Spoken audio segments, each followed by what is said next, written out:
Prions. Seigneur, c'est vrai que tu éclaires nos vies, que tu nous accompagnes. Merci pour cette année, Seigneur, que tu as été avec nous, pour nos joies, nos peines et pour toutes les choses que tu as bien voulu nous enseigner, nous montrer. Seigneur, pardonne-nous nos péchés et aide-nous à bien passer cette fin d'année en toujours t'écoutant, en toujours acceptant que tu es Jésus, notre Sauveur, notre Seigneur, et que nous pouvons toujours compter sur toi. Merci Seigneur, et que tu puisses être avec Pavel qui va prêcher ce matin, qui va nous dire ce que tu as pour nous. Seigneur, que ton Esprit Saint puisse être avec lui et qu'on puisse être bien réceptif à ta parole. Que tu puisses être avec tous ceux qui ont préparé quelque chose pour ce sabbat, pour les familles qui sont là, pour ceux qui sont accompagnés ou pas. Mais pour toi, il n'y a pas de personnes qui sont seules. Il y a des personnes qui sont toujours dirigées par toi et protégées par toi et guidées. Merci pour tout ce que tu fais pour nous, Seigneur, et pour tout ce que tu continues à faire, qu'on soit plein de gratitude envers toi, reconnaissant, et que tu puisses être avec ceux qui sont malades, ceux qui ont besoin d'une parole gentille, ceux qui ont besoin de réconfort, Seigneur, que tu sois avec chaque personne ici présente et avec chaque famille représentée. Garde-nous ce sabbat, nous te prions, nous te demandons au nom de Jésus. Amen. Amen. Nous allons continuer d'un certain louange pour garder la position debout. Donc nous allons continuer avec ce chant au peuple fidèle.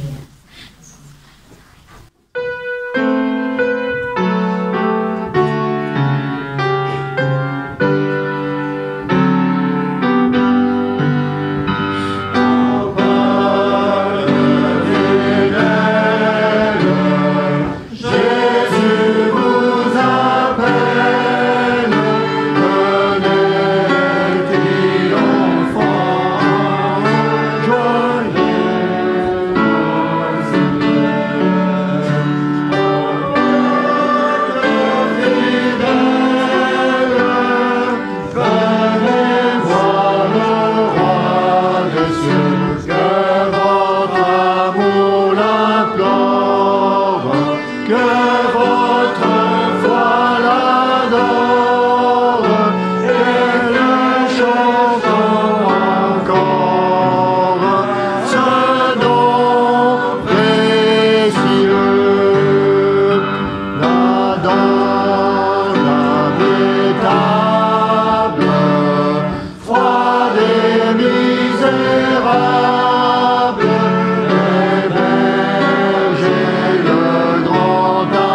Lisons dans la parole, dans Jean 6, 44.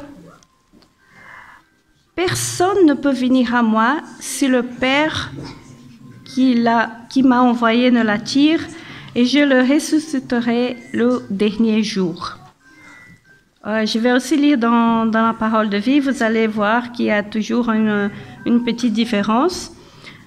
Le Père, c'est celui qui m'a envoyé. Personne ne peut venir à moi, sauf si le Père l'attire. Et moi, le dernier jour, je le ressusciterai de la mort. Amen. Alors maintenant, nous allons écouter Pavel, ce que le Seigneur a préparé pour nous ce matin. Ouvrons bien notre cœur et soyons attentifs. Bonjour tout le monde, je suis bien content de vous voir tous ici présents, plus ou moins sains et saufs, plus ou moins en santé. Et c'est un jour qui est très spécial, qui est consacré aux enfants. J'ai voulu justement que ce soit vraiment pour les droits d'enfants, pour que ces enfants ils sachent que c'est qu'on les aime, qu'on les accepte tous tels quels. L'enfant Jésus qui est né, et on a chanté pour cette raison aussi en quelque sorte, parce qu'il n'y a pas longtemps vous avez entendu qu'il y avait les mêmes airs un peu partout dans les centres commerciaux, un peu partout on entendait ces beaux airs de Noël. Mais aussi 20 novembre dernier, c'était 35 ans en fait que la fête a été instaurée, la fête des droits des enfants. Et en quelque sorte, nous pouvons tous s'approprier de cette date parce que d'une autre façon, chacun de nous, soit il a des enfants, soit il était un enfant. Je crois que tous étaient des enfants, non? Il n'y a pas une seule personne qui est née déjà adulte. Et donc, on se sent bien quand même des enfants à l'intérieur, n'est-ce pas? Même s'il y a des cheveux gris, même si ça tombe parfois, même s'il n'y a pas autant de dents, chez les enfants ça sort, chez nous ça descend. Mais ce n'est pas ça. En fait, il y a 20 novembre, 35 ans, c'était l'État, comment ça s'appelle, ONU, voilà, l'ONU qui a adopté cette convention des droits des enfants. Et c'était justement 20 novembre 1989. Avant cette date, les enfants aussi avaient tous les droits, mais surtout les adultes ont insisté sur le droit des enfants d'obéir. Donc tout le temps, les enfants, ils avaient droit juste à obéir aux adultes. Maintenant, ils ont des droits civils. Ils ont droit économique. Ils doivent avoir leur portefeuille. Ils sont pas exploités comme avant. Parce qu'en fait, l'histoire que je préparais et que Yas n'a pas lu, mais c'était aussi pour un enfant qui était de force engagé donc sa famille était amenée dans un camp et il devait travailler de force. Mais l'histoire que Elias a racontée ici aussi, c'est très bon. En fait, les enfants maintenant, ils se sentent beaucoup plus dans la sécurité sociale. Ils ont même les droits politiques. Ils ont les droits de libre expression. Chaque enfant peut dire tout ce qu'il veut au sujet des systèmes politiques. Personne ne peut les contester. Aussi la protection contre les mauvais traitements. Les droits sociaux comme la santé, la nutrition, l'adoption. Et les droits culturels, l'éducation, la culture, les loisirs. Tout ça, maintenant, ça fait le grand bloc des droits des enfants que tous les enfants maintenant connaissent mieux, n'est-ce pas? Est-ce que vous apprenez ça à l'école maintenant? Les enfants? Vous apprenez les droits d'enfants à l'école? Non. Je crois qu'Elias, il m'a un jour parlé d'un... Non? Je me rappelle qu'il m'a parlé de ses droits. Et je me suis bien maintenant rendu compte que les enfants, maintenant, ils se battaient surtout pour un droit. Vous savez lequel? c'est le droit d'écran.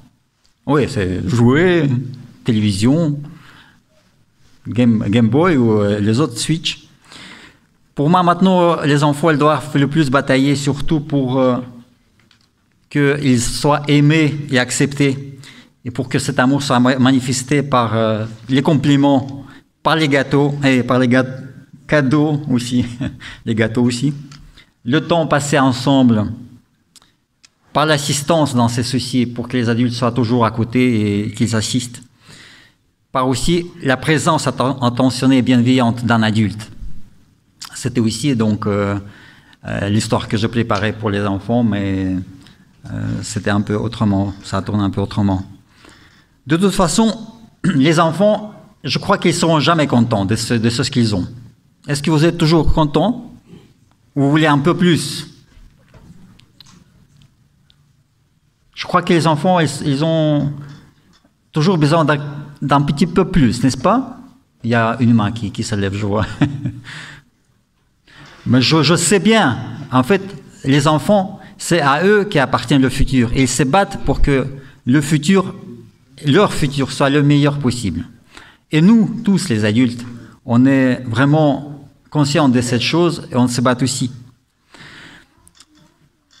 Qui parle des enfants, justement, on présume qu'il y a des adultes, qu'il y a un père, qu'il y a une mère. Il n'y a pas un seul enfant qui est apparu à ma connaissance sans une mère.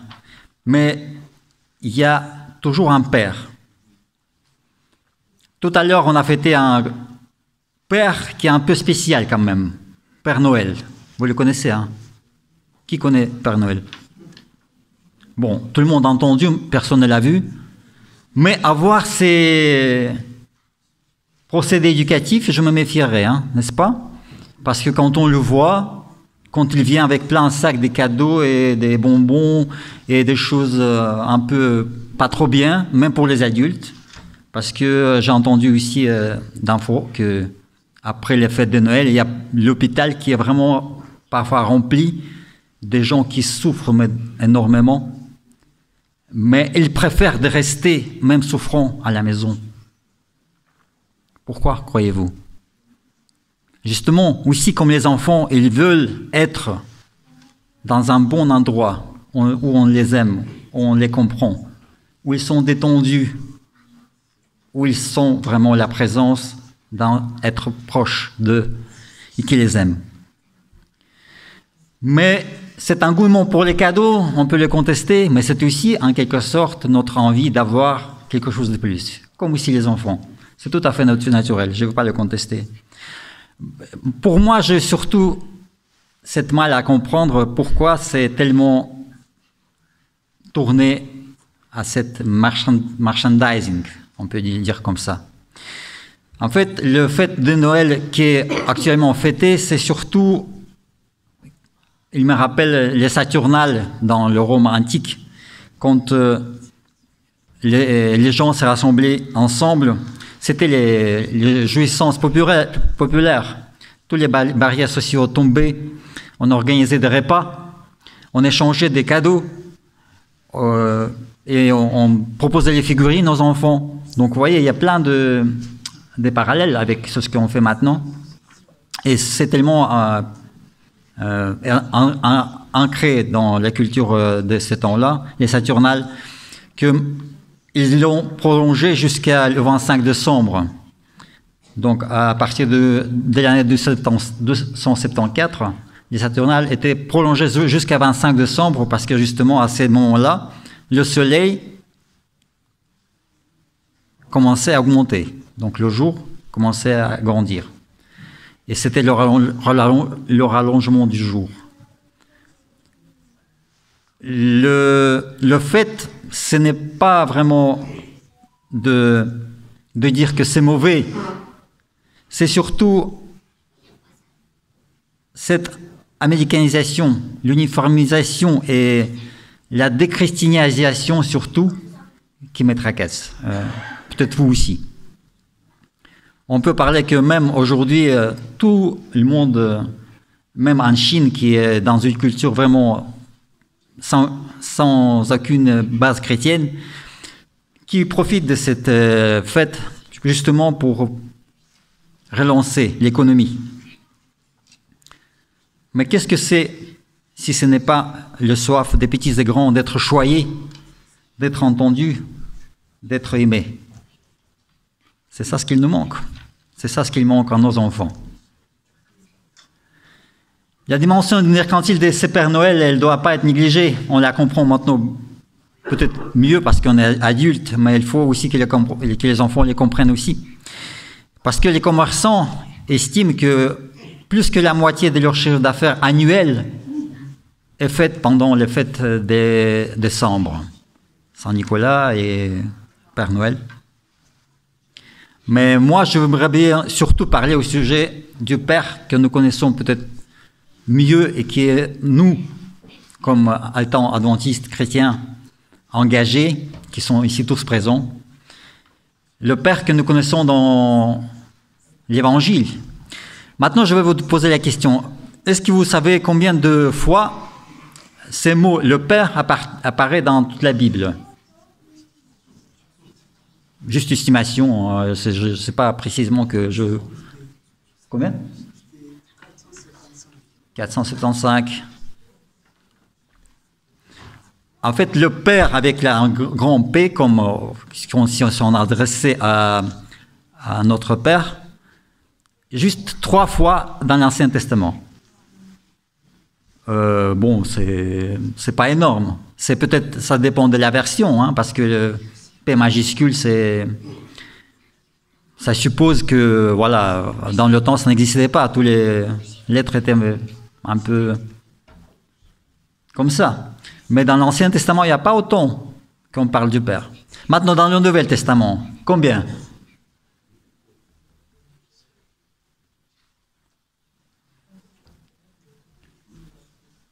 Donc, je ne vais pas vous mentir, il y a juste 210 fois. 210 fois. C'est pas beaucoup. Et vous savez que là, on parle un peu plus, pas sur un Père qui est châtillant, qui est conducteur de la jeunesse, mais on parle d'un Père céleste puissant, glorieux, miséricordieux, qui est toujours à côté de nous, qui est proche, qui nous aime, qui donne, mais qui est aussi juste. Et maintenant, encore une petite question. Parmi ces 210 fois, qui parle le plus de ce Père? Justement, je parle des gens qui ont écrit là. Bien sûr que c'est Jésus qui parle. Mais je veux dire que, en fait, l'évangile qu'on vient d'étudier tout ce trimestre, oui, plus que la moitié, c'est l'apôtre Jean qui parle du Père. Et c'est lui, en fait, qui nous propose tout ce que je viens d'énumérer comme les qualités de ce Père. Et déjà dans son premier 18 versets qu'il commence son évangile, on a cette notion. Et c'est justement quelque chose qui est très beau, très joli. Si vous voyez, si vous pouvez ouvrir l'évangile des Jean, les premiers 18 versets, en fait, la base, donc ça commence par le Fils, par le Verbe, celui qui crée tout l'univers, par le Verbe, c'est la parole qui a créé l'univers, le Verbe, la parole qui actionne. Et à la fin aussi, dans le verset 18, on voit ce Fils-là, unique, et qui crée aussi un univers. C'est celui qui est jusque dans le sein du Père, qui révèle le Père. En fait, il nous amène cette nouvelle, bon, pas très nouvelle, mais je vais dire, cette compréhension du Père. C'est comme une pyramide dont la base, c'est Jésus-Christ avec son Père, au sein de dans son unité. Et au sommet, c'est le verset 12, de lequel on va parler un peu plus tard. Donc ici, qu'est-ce qui est le plus intéressant pour moi, c'est que Jean, il commence vraiment à partir de cette révélation de Père, il termine aussi par cela. Et on retrouve là la révélation du Père qui nous est montrée par son Fils unique. Le Fils qui est Jésus-Christ. Et maintenant, tadam, verset 12, qui est le sommet de cette beau chant. On va lire tous ensemble. Évangile de Jean, chapitre 1er, verset 12. Or, tous ceux qui l'ont reçu, il leur a donné capacité d'advenir enfants de Dieu, à ceux qui croient à son nom. Et je continue. Eux, non par le sang, ni d'une volonté de chair, ni d'une volonté d'homme, mais de Dieu ont été engendrés. Si on s'attarde ici sur le verset 12, on devient des enfants de Dieu. On est enfants adoptifs. Pas comme chez le Père Noël, qui est là juste une fois par année, mais qui est toujours à côté de nous. On est des enfants qui sont aimés à sa juste valeur et qui sont acceptés tels quels. C'est une annonce vraiment majestueuse de ce que Jean va parler. Et c'est 113 fois qu'il va le dire, tout au long de son évangile. Dans chaque chapitre, j'ai gardé plus ou moins 2, 3, 4 fois, Jésus parle au sujet de notre Père. C'est vraiment très, très à cœur pour moi, parce que j'aime mon Père, même si je l'ai plus depuis déjà longtemps. Mais tous ceux qui l'ont connu, votre Père, maintenant vous le connaissez encore peut-être mieux, vous le comprenez encore mieux maintenant quand vous êtes adulte. Et les enfants, quand ils vont grandir, je crois qu'ils vont aussi mieux comprendre leur père et leurs parents, on peut dire ça. Je ne m'adresse pas seulement à genre masculin. Parce que ces pères-là, parce que père et fils, c'est une unité. Et c'est ça ce que Jean veut nous donner comme le thème. C'est en fait l'unité inséparable. L'unité, comment dire, c'est un, voilà. Il n'y a pas un autre mot. Est-ce que vous croyez en cela, que vous, au même titre, pouvez devenir de tels fils, de telles filles de ces dieux? Il y a les mains. Amen. Il y a les mains. Je vous remercie.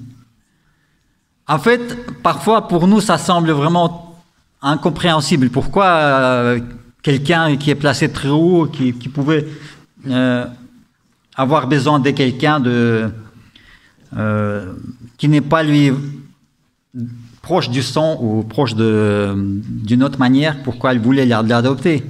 Dans la société romaine, l'adoption, c'était vraiment quelque chose qui était considéré comme répudiation consciente de principe d'héritage. Vous voyez que dans certaines époques, le siècle II, je crois que de l'Empire romain, cette pratique était très répandue. Les empereurs même, ils adoptaient les gens qui n'étaient pas de sang royal, qui n'appartenaient pas à leur famille. On peut nommer par exemple l'empereur Auguste. Il avait adopté Tibère. Et puis lui, en son lieu, il a adopté l'empereur Claude. Après, Néron, vous connaissez tous Néron. Néron, il était aussi un fils adoptif.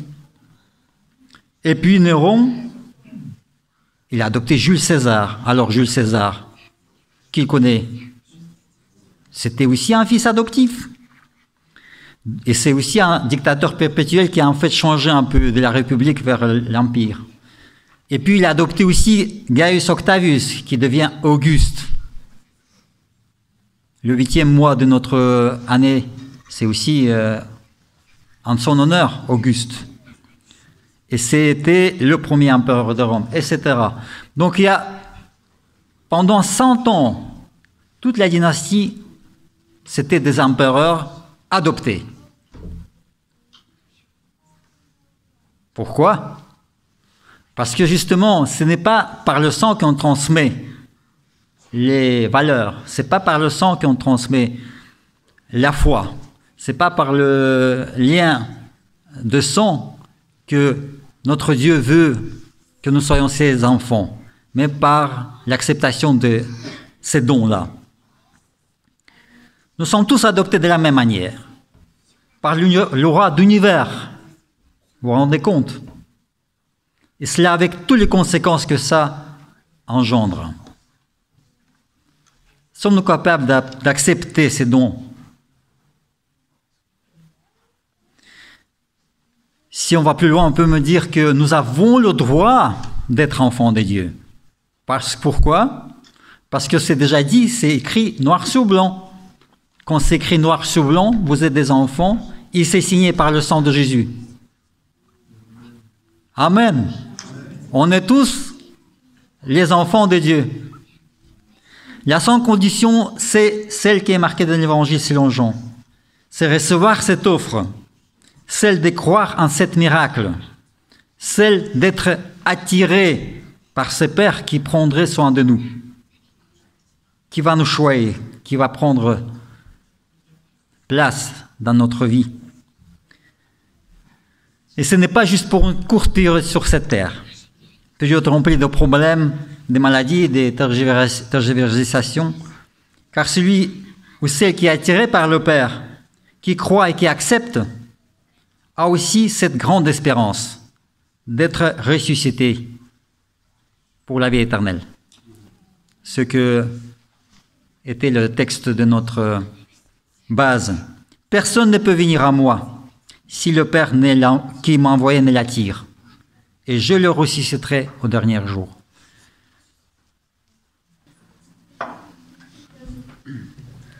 Nous allons prier ensemble.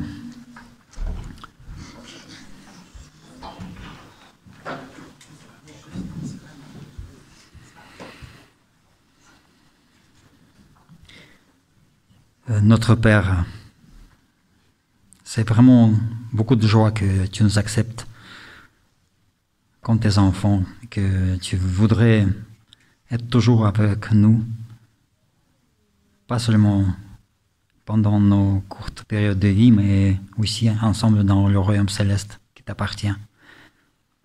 Nous voudrions bien comprendre tes projets pour nous, de les suivre et être avec toi. Parce que c'est le plus important dans notre vie, que tu sois là, que nous sentions ta présence.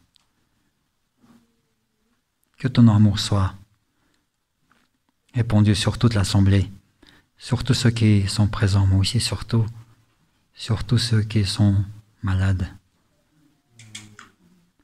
Que ta main guérissante leur aide et leur donne la paix. Au nom de Jésus, Amen.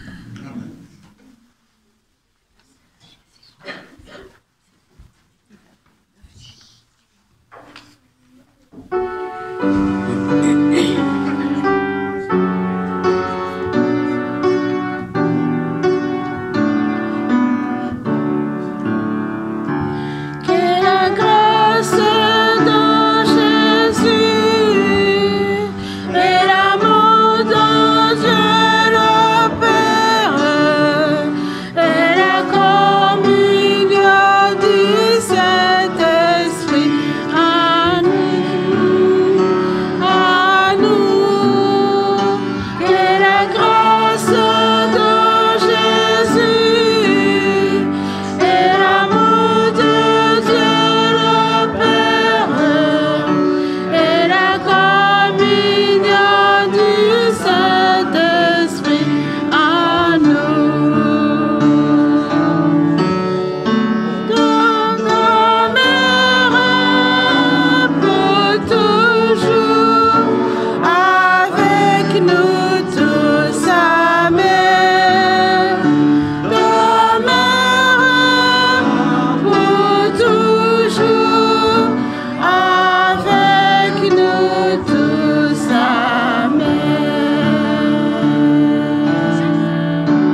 Je vous lirai des versets qui ont été choisis par les anciens qui sont absents.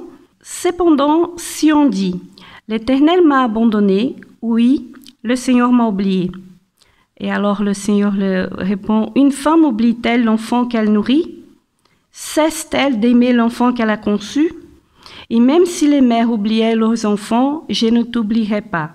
Voici, je t'ai gravé dans le creux de mes mains. Je pense constamment à tes remparts, à toi. » Que le Seigneur bénisse sa parole, qu'il vous bénisse cette fin d'année et l'année qui vient, qu'il puisse vous donner des victoires sur vous et sur les défis qui vont venir. Que le Seigneur nous garde et nous bénisse. Bon sabbat à tous. Amen. Amen.